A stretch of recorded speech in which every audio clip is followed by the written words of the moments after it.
ಶಾಲಾ ಶಿಕ್ಷಣ ಇಲಾಖೆಯ ಆಶ್ರಯದಲ್ಲಿ ನಡೆಯುವ ತಾಲೂಕು ಮಟ್ಟದ ಪ್ರತಿಭಾ ಕಾರಂಜಿ ಮತ್ತು ಕಲೋತ್ಸವ ಕಾರ್ಯಕ್ರಮವನ್ನು ಹೊನ್ನಾವರ ಪಟ್ಟಣದ ಮಾರ್ತೋಮಾ ಪ್ರೌಢಶಾಲೆಯ ಆವರಣದಲ್ಲಿ ಹಮ್ಮಿಕೊಳ್ಳಲಾಗಿದೆ. ಕಾರ್ಯಕ್ರಮ ಉದ್ಘಾಟಿಸಿದ ಶಾಸಕ ದಿನಕರ್ ಶೆಟ್ಟಿಯವರು ಮಾತನಾಡಿ, ಮಕ್ಕಳಲ್ಲಿರುವ ಪ್ರತಿಭೆ ಅನಾವರಣಗೊಳ್ಳಲು ಪ್ರತಿಭಾ ಕಾರಂಜಿ ಪ್ರಮುಖ ಪಾತ್ರ ವಹಿಸಲಿದೆ. ಮಕ್ಕಳಲ್ಲಿರುವ ಪ್ರತಿಭೆಯನ್ನ ಪ್ರತಿಭಾ ಕಾರಂಜಿಯ ಮೂಲಕ ಗುರುತಿಸಿ ಪ್ರೋತ್ಸಾಹಿಸುವ ಕಾರ್ಯ ಶಿಕ್ಷಣ ಇಲಾಖೆ ಮಾಡುತ್ತಿದೆ. ತಾಲೂಕಿನಲ್ಲಿರುವ ಶಿಕ್ಷಕರು ಶಿಕ್ಷಣದ ಜೊತೆಗೆ ಸಹ ಪಠ್ಯ ವಿಭಾಗದಲ್ಲಿಯೂ ಸಾಧನೆ ಮಾಡಿದವರನ್ನ ಪ್ರೋತ್ಸಾಹಿಸುವ ಕಾರ್ಯ ಮಾಡುತ್ತಿದ್ದಾರೆ. ಯಕ್ಷಗಾನ ಹಾಗೂ ನಾಟಕ ಕ್ಷೇತ್ರದಲ್ಲಿ ಸಾಧನೆ ಮಾಡಿ ಪ್ರಶಸ್ತಿ ಪಡೆದ ತಾಲೂಕಾಗಿದ್ದು, ಶಿಕ್ಷಣದ ಜೊತೆಗೆ ಸಾಂಸ್ಕೃತಿಕ ಕ್ಷೇತ್ರದಲ್ಲಿ ಸಾಧನೆ ಮಾಡಿದೆ ಎಂದು ಸಾಧಕರ ಕೊಡುಗೆಯನ್ನ ಸ್ಮರಿಸಿದರು. ಇಷ್ಟೊಂದು ದೊಡ್ಡ ಸಂಖ್ಯೆಯಲ್ಲಿ ಶಿಕ್ಷಕರಾಗಲಿ, ಪಾಲಕರಾಗಲಿ, ವಿದ್ಯಾರ್ಥಿಗಳು ಅಲ್ಲಿ ಸೇರಿದ್ದು ಸ್ವಲ್ಪ ಮೊನ್ನೆ ಕಡಿಮೆ ಇತ್ತು. ಹೊನ್ನಾವರದಲ್ಲಿ ಯಾವತ್ತೂ ಯಾವುದೇ ಕಾರ್ಯಕ್ರಮ ಇದ್ರೂ ಸಂಘಟನೆಯಲ್ಲಿ ಸ್ವಲ್ಪ ಮುಂದೆ ಇರುವಂಥದ್ದು. ಅದರಲ್ಲೂ ವಿಶೇಷವಾಗಿ ಇವತ್ತು ಪ್ರತಿಭಾ ಕಾರಂಜಿ ಅಂತ ಹೇಳಿದ್ರೆ ಮಕ್ಕಳಲ್ಲಿಯ ಪ್ರತಿಭೆಗಳನ್ನು ಗುರುತಿಸುವಂಥದ್ದು, ಅವರಿಗೆ ಒಳ್ಳೆಯ ಅವಕಾಶವನ್ನು ಕಲ್ಪಿಸಿಕೊಡುವಂಥದ್ದು ಶಿಕ್ಷಣ ಇಲಾಖೆ ಹಲವಾರು ವರ್ಷಗಳಿಂದ ಮಾಡ್ತಾ ಬಂದಿದೆ. ಹಾಗೆ ಹೊನ್ನಾವರದಲ್ಲಿ ಬಹಳಷ್ಟು ವರ್ಷಗಳಿಂದ ನಾವು ನೋಡ್ತಾ ಇದ್ದಿದ್ದು ವಿಶೇಷವಾಗಿ ಯಕ್ಷಗಾನ ಇರ್ಬೋದು, ನಾಟಕ ಇರ್ಬೋದು, ಹೀಗೆ ಈ ವಿಶೇಷವಾದಂಥ ಕಾರ್ಯಕ್ರಮಗಳು, ಅದರಲ್ಲೂ ಯಕ್ಷಗಾನದಲ್ಲಿ ರಾಷ್ಟ್ರ ಪ್ರಶಸ್ತಿ ವಿಜೇತರು ಸಹ ಹೊನ್ನಾವರದಲ್ಲಿ ಇದ್ದನ್ನು ನಾನು ತಿಳ್ಕೊಂಡಿದ್ದೇನೆ. ಹೀಗಾಗಿ ಇಲ್ಲಿ ಈ ರೀತಿಯ ಪ್ರತಿಭೆಗಳಿಗೆ ಹೆಚ್ಚು ಅವಕಾಶ ಸಿಗುವಂಥದ್ದು ಅನಿವಾರ್ಯ ಅನ್ನುವಂಥದ್ದನ್ನು ಅದರಲ್ಲಿ ನಮ್ಮ ಶಿಕ್ಷಕರು ಬಹಳ ದೊಡ್ಡ ಪ್ರಮಾಣದಲ್ಲಿ ಪ್ರಾಮಾಣಿಕವಾಗಿ ಪ್ರತಿಭಾ ಕಾರಂಜಿಯನ್ನು, ಈಗ ನನಗೆ NR ಹೆಗ್ಡೆ ಅವರಿಗೆಲ್ಲ ಕೇಳಿದೆ, ಇದಕ್ಕೆ ಹಣಕಾಸಿನ ವ್ಯವಸ್ಥೆ ಹೇಗಾಗ್ತದೆ ಅನ್ನುವಂಥದ್ದನ್ನು. ಸರ್ಕಾರ ಕೇವಲ 20,000 ರೂಪಾಯಿ ಅಷ್ಟೇ ಕೊಡ್ತದೆ, ಉಳಿದ ಹಣವನ್ನು ನಾವು ದಾನಿಗಳಿಂದ ಸ್ವಲ್ಪ ಸಂಗ್ರಹ ಮಾಡ್ತೇವೆ, ಉಳಿದಿದ್ದನ್ನು ಶಿಕ್ಷಕರಿಂದಲೇ ಸಂಗ್ರಹವನ್ನು ಮಾಡ್ತೇವೆ ಅನ್ನುವಂಥ ಮಾತನ್ನು. ಗ್ಯಾರಂಟಿ ಯೋಜನೆಯ ತಾಲೂಕು ಅಧ್ಯಕ್ಷ ಅಣ್ಣಪ್ಪ ನಾಯ್ಕ ಮಾತನಾಡಿ, ಪ್ರತಿಭಾ ಕಾರಂಜಿಯು ಮಕ್ಕಳ ಪ್ರತಿಭೆ ಹೊರಹೊಮ್ಮಲು ವೇದಿಕೆ ಕಲ್ಪಿಸಿ ಸರ್ವತೋಮುಖ ಬೆಳವಣಿಗೆ ಸದೃಢವಾಗಿಸಲು ಇದು ನೆರವಾಗಲಿದೆ. ಸೋಲು ಗೆಲುವನ್ನ ಸಮಾನವಾಗಿ ಸ್ವೀಕರಿಸಲು ಪ್ರಾಥಮಿಕ ಹಂತದಲ್ಲಿ ಸಜ್ಜುಗೊಳಿಸಲು ಇದು ಬಹುಮುಖ್ಯ ಪಾತ್ರ ವಹಿಸಲಿದೆ. ಮೌಲ್ಯಯುತ ಶಿಕ್ಷಣ ನೀಡುವ ಜವಾಬ್ದಾರಿ ಪ್ರತಿಯೊಬ್ಬರ ಮೇಲಿದ್ದು, ಆ ನಿಟ್ಟಿನಲ್ಲಿ ನಾವೆಲ್ಲರೂ ಪ್ರಯತ್ನಿಸೋಣ ಎಂದು ಹೇಳಿದರು.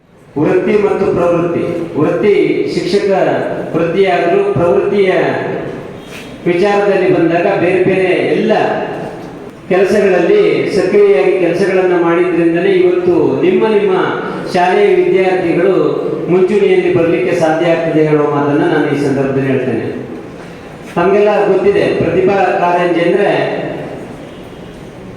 ಇದೊಂದು ಸರ್ಕಾರದ ಕಾರ್ಯಕ್ರಮ.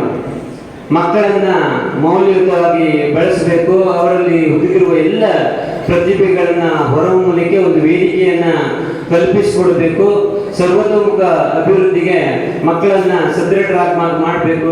ಕಾರ್ಯಕ್ರಮದ ಅಧ್ಯಕ್ಷತೆ ವಹಿಸಿದ್ದ ತಾಲೂಕು ಪಂಚಾಯತ್ ಆಡಳಿತಾಧಿಕಾರಿ NR ಹೆಗಡೆ ಮಾತನಾಡಿ, ಶಿಕ್ಷಣ ಇಲಾಖೆಯ 10 ಹಲವು ಕಾರ್ಯಕ್ರಮಗಳಲ್ಲಿ ಪ್ರತಿಭಾ ಕಾರಂಜಿಯು ಬಹುಮುಖ್ಯವಾಗಿದೆ.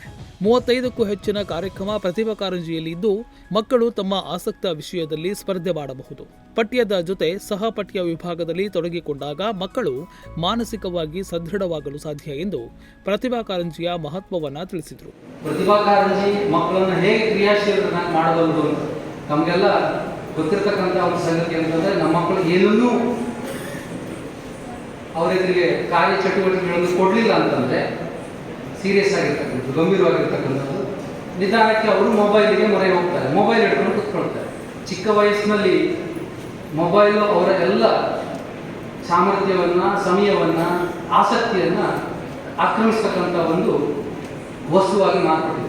ಸಣ್ಣ ವಯಸ್ಸಿನಲ್ಲೇ ಅವರಿಗೆ ಸಂಗೀತದಲ್ಲೋ, ಸಾಹಿತ್ಯದಲ್ಲೋ, ಕೃಷಿಯಲ್ಲೋ, ಈ ಥರ ಚಿತ್ರಕಲೆಯಲ್ಲೋ ಈ ಥರನಾಗಿರ್ತಕ್ಕಂಥ ಯಾವುದಾದ್ರೂ ಒಂದಿಷ್ಟು ಆಸಕ್ತಿಕರಪೂರ್ಣವಾಗಿರ್ತಕ್ಕಂಥ ಕ್ಷೇತ್ರ ಗುರುತಿಸಿ ಬೆಳೀಲಿಕ್ಕೆ ಅವಕಾಶ ಕೊಟ್ಟರೆ, ಕ್ರಿಯಾಶೀಲವಾಗಿ ತೊಡ್ಕೊಳ್ಳೋದಕ್ಕೆ ಪ್ರೋತ್ಸಾಹ ಕೊಟ್ಟರೆ ಖಂಡಿತವಾಗಿ ಅವರು ಮೊಬೈಲಿಂದ ದೂರ ಆಗೋದಕ್ಕೆ ಸಾಧ್ಯ ಇರ್ತದೆ.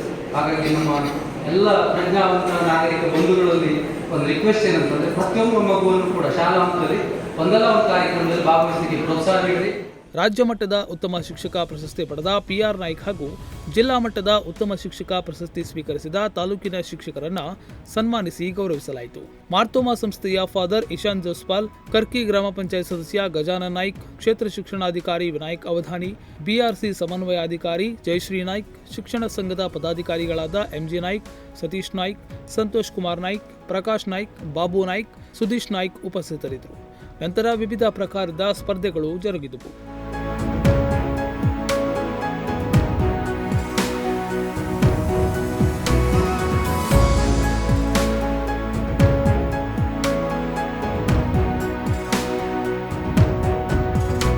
ನಾಗರಾಜ್ ನಾಯ್ಕ್, ನುಡಿಸಿರಿ ನ್ಯೂಸ್, ಹೊನ್ನಾವರ.